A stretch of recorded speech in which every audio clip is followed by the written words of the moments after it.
No mundo atual, temos a internet, um lugar que é possível conseguirmos qualquer tipo de conhecimento sobre qualquer assunto com o mínimo de esforço possível. Porém, o conhecimento tem um preço. E algumas vezes, ao achar certos resultados, recebemos um tipo de sensação esquisita, já que nesses casos, o que você achou pode ser perturbador ou grotesco, e mesmo assim, você não consegue olhar para outro lugar. Como se você estivesse olhando um acidente de carro, e você não sabe por quê.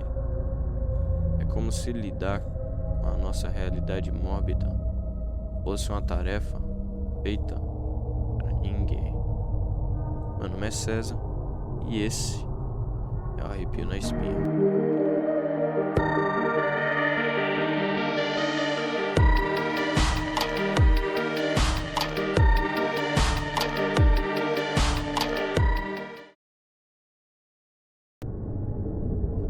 Esta é a Daniela Poggiali. Ela era uma enfermeira italiana e foi presa após uma autópsia em uma de seus pacientes de 78 anos revelar níveis anormais de potássio em seu corpo. 38 de 86 de seus pacientes morreram em um período de 3 meses. Daniela foi capaz de matar quase 40 pessoas, e a razão pela qual?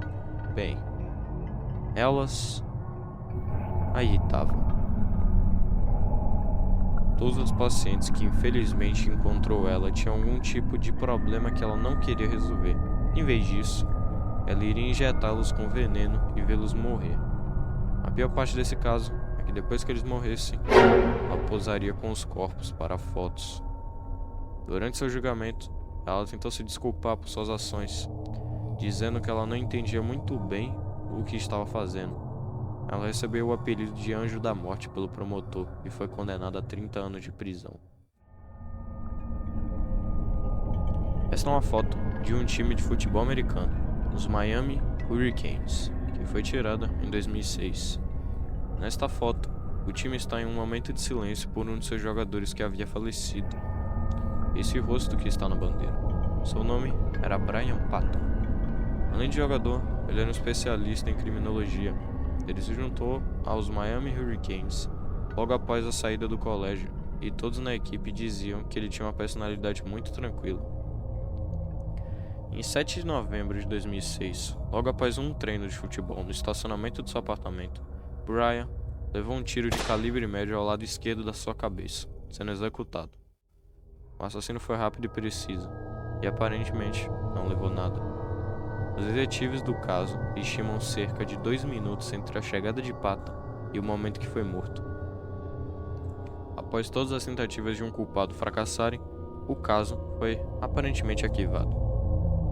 Porém, depois de muito tempo, em 2021, a polícia descobriu registros telefônicos que mostravam que Rashon Jones, companheiro de equipe de Brian, estava usando uma torre de celular perto da cena do crime às 18h41. 19 minutos antes de Patton ser baleado e morto, o que acaba contradizendo o que Jones tinha dito aos investigadores anteriormente, que estava em sua residência em Miami no momento do crime.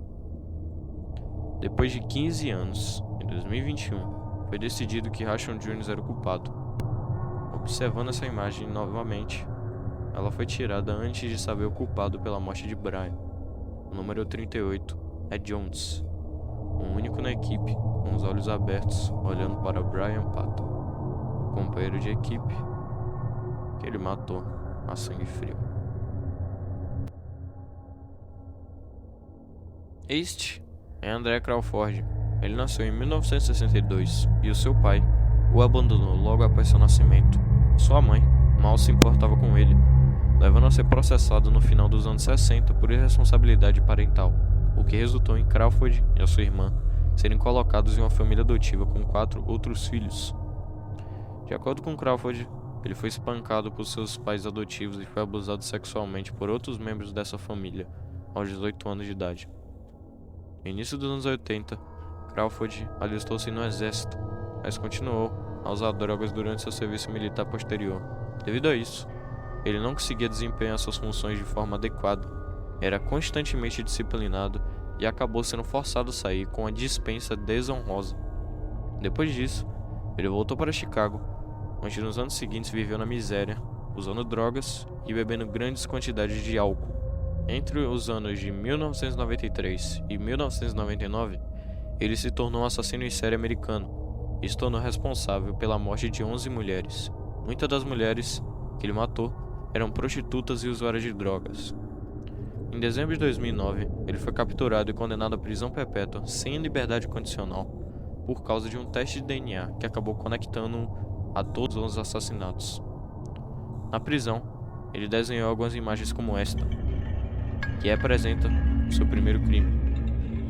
Quase todos os desenhos e pinturas retratam mulheres sendo feridas que ele fez na prisão.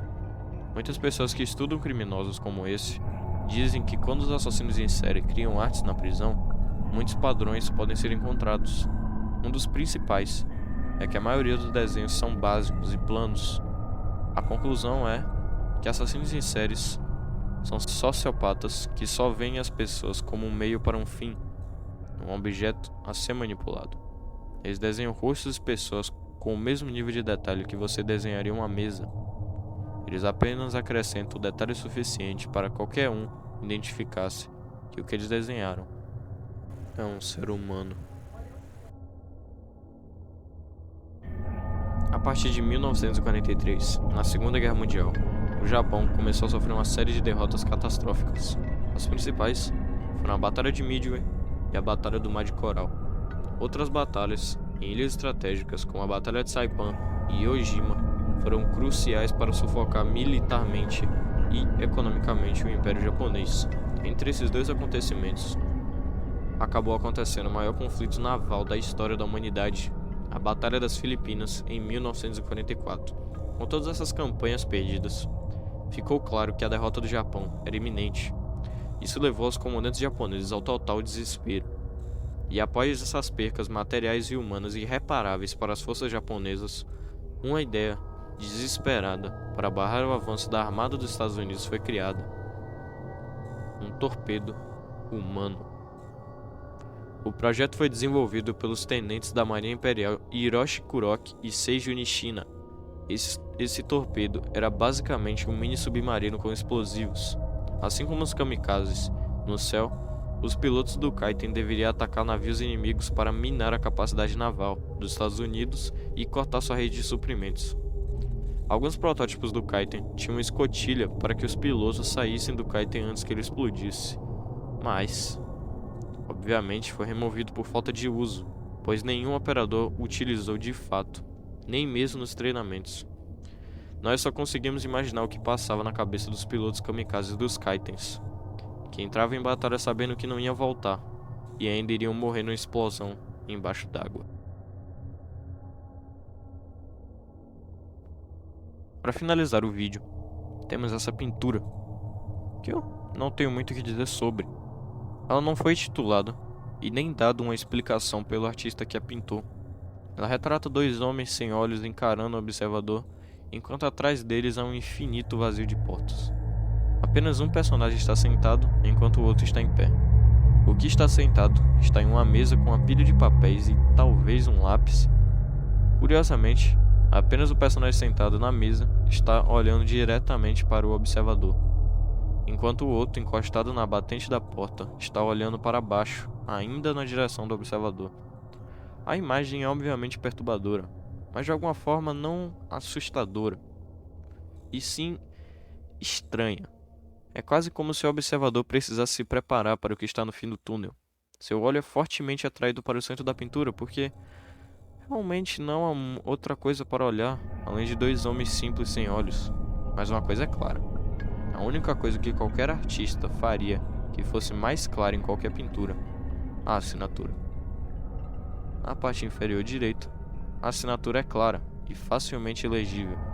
E se demos uma olhada, vamos descobrir que essa pintura sem título foi criada por Adolf Hitler. Keep on, keep on.